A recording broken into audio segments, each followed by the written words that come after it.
one musician named Guy Sinon in the 60s and 70s. He's a drummer. He led the bands called Farmer Band in Kampong Thom, probably is a highway to Siem Reap. He one of the main actor in the film Elvis of Cambodia. They talk about him, how he hid the record during the film. So he's been collecting records in 1963, all the way to today. He had his record almost perfect, in perfect condition. So he gave the Khmer Rouge the right is to let them to not tell the other leader that he had it, to just keep records. So he had technique how to hide the record during like the Khmer Rouge, and that story somehow presented in the film. He been collecting since 63, until today. He keep buying, he spent lots of money. And when during the war, like in 1972, 73, 74, like Vietnamese and Lon Nol kind of they bomb each other. All he has to do, he carry record. He did not care about any clothes. He put the records on the suitcase and then he run around with the bomb.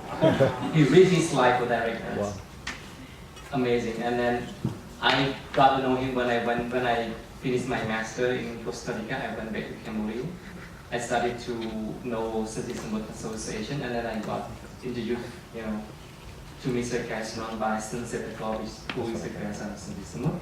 And I went to Kampong Thom, and he let me digitize everything. And he just went back to Cambodia last month because I took him to the US to present the music in Long Beach. And he did everything to save it. He's like, my God, like I have his collection with me. And anything to do with his digital file, I will always inform him. That is my honesty, that I have to do. If I have to do something with his music, he has to get something from me. So every time I do DJing, every time I go abroad, I will bring him with me. Like I was with him in South Korea. We did the huge exhibition in Gwangju, it's city in South Korea. I have the book with me. You can just, this is for display only because this book is really limited edition. I didn't know before until they told me there's a limited edition. I just keep giving to people like, okay, you get. But right now I said, oh no, I only have 2 copies left. So I have it on the table, and that have the information that I like display and discussion, have a lot of interview, like a transcript about that. It's in the book. I have 2 copies outside on the table. You can have a look if you like. Yeah, and another. The collector that I told him it was in Kampong Cham, and he donated the records. He was a violinist. He played violins. And then when I was with him, the reason that he kept the records because he's a musician himself, and he played violins, but not like a professional. Like he never recorded, he never formed the band, but because he loved the synthesis of music. He told me like in the 80s, he worked in the rice field, and he went to Phnom Penh. He had like big sacks of rice, and he went to Phnom Penh. He know people who have it. He just exchange, swap. Like he give the rice to the person, doesn't give him record. And that's how he do like all like vegetable, meat, rice, just to exchange and to get record. That's the story I got from him. And when I was with him, he played violins for me. He played a song by Kingsley and Look for the Night I Met You. And that song is in the film Apsara by Kingsley, but he played it violin. That was like amazing. And he's like, I forgot to tell you, the collectors, they are around 74, 75. It's really old. Yeah. But they're very strong and healthy. I can tell. And please, long flight. So every time I go back to Cambodia, I like to see them. And I still continue digging gold mine. To me, it's my job. Every time I go to Cambodia, I get few records somehow. I managed to get some. So the last trip I went to Cambodia, I got 4 records, like rare. Like it's not like I pay a lot of money, but some of them they know my work. They just sell in a good deal, So I still get like everywhere I go, I get some back. I also get reel and tape also. But there's a lot of work that I have to do is restore them. because we don't have money to have a proper restoration, because it requires some software and some, you know, people who specialize on that, and hopefully I know Chris now, and maybe something turn out really good, and we can do reissue. Thanks. We'll do one more question.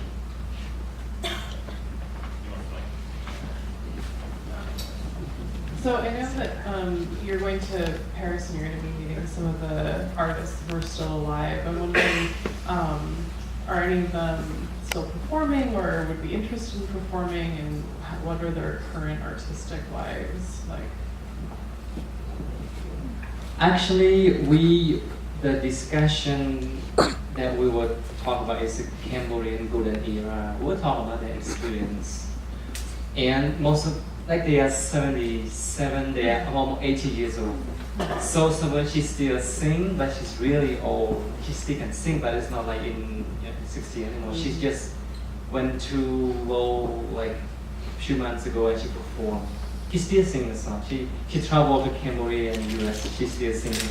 People wanted her to sing, but you know, we know that she cannot sing, but because we love how, like the voice. So they don't care how bad the voice is right now, but they appreciate her. To be honest, they said, oh, they're not good, but they just don't say not good because they're 80. They're not like 20 or 30, but. We want her to still sing, you know, to still sing because we appreciate what she has done. And like Montgomery, he still play music, but I don't know if he ever, you know, become to a teacher or musical, you know, instructor for new generation. I don't know. And they don't record more song. I don't hear any more song that they recorded. So the discussion mostly about the music in the past and what they're doing right now. So the subject of discussion I still don't know yet. Depend on the commenter, like the one who moderator, yes, that try to, you know, pick up some question for us. So we try to just go by the flow and see, you know, find out the answer. So we don't know if, you know, maybe they still perform, you know, but not record, you know, in CD or whatever. And I got some two CD. One is a Cambodian traditional Rombong Rong Kabai Saravan's kind of, they play during the Khmer New Year. I got one CD that I transferred from record, you know, but it's not the best quality, but it's listenable. And still have some click pop and some pop, you know, you can hear if you have a monitor speaker, you can hear, but if you play the normal speaker, you barely hear the pop and click, because I use some software to just remove a little bit of pop and click. And the other CD is a compilation of simply some mostly twist, like fractal rock and roll. So it's available for sale for donation, you know.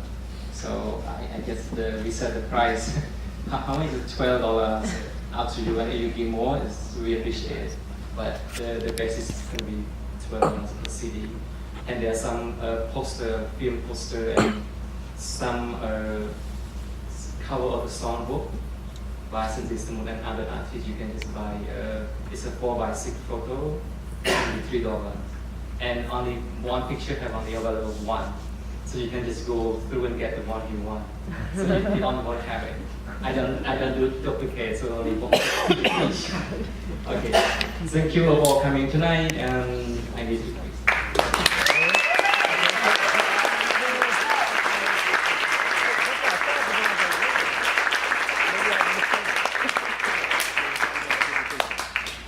Well, I want to say thanks to Oro for coming. So Oro is originally from Cambodia. He lives in Tampa now, so he came over here from Tampa. So I'm glad he could do that. He's been having to do a lot of traveling. We managed to make this work on kind of a short notice. It's been pretty cool. I want to say I hope you'll stick around a little bit and listen to some of the music. And visit the concessions often, because that is what is helping sponsor us being in this space tonight. I want to bring up Samet. Samet and Marianne did a lot of help to put this together. And Suma just want to talk about some of what we do in Seattle just for the Khmer community. Thank you everyone. This is really amazing to see so many people here to support this particular project. Just to let you know, it is still Khmer New Year's. We have one more New Year show going on tomorrow at Oudom, and Motor will be at our table in front. So folks are in the area, come by and say hi. One last thing, we forgot a sign-in sheet, but I will have a sheet out there. If people want to still be connected, we will be bringing 18 people to Cambodia in the fall of 2018. We bring folks twice a year, so we want to make sure that if there's ways that people want to be involved in this particular project or any other projects that are very much relevant to the contemporary and to the golden era projects, we would really welcome you to sign in. Okay? Thank you so much for being here. Thank you.